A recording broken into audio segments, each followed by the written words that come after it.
So దానికి ఇక్కడ పెట్టాం కాబట్టి ఈ క్యారెక్టర్స్ వచ్చేవి. సో బట్ దాని నార్మల్ ఏదైతే డిజైన్ ఉందో అలానే వస్తుంది అనమాట. సో మనం హెయిర్ కట్ నార్మల్ చేంజ్ చేసుకోవచ్చు. సో ఈ హెయిర్ ప్లాంటేషన్ ట్రీట్మెంట్ చేయడానికి ఏజ్ లిమిట్ అనేది ఉంటుందా?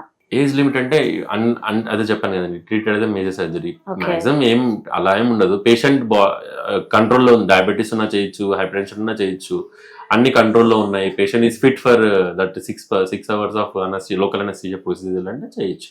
అదే ఫిట్ ఉండాలి.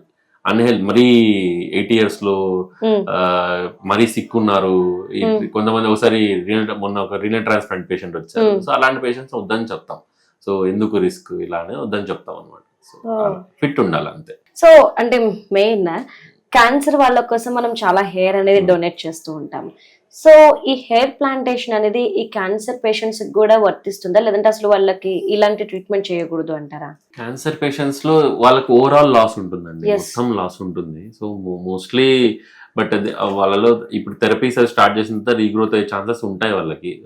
వాళ్ళు కూడా చేయొచ్చు once it is they are out of chemotherapy and everything, out of that zone నుంచి ఉన్నారు, దే ఆర్ డిసీజ్ ఫ్రీ ఉన్నారు, ఇలా అంటే we can attempt in them also. Okay. So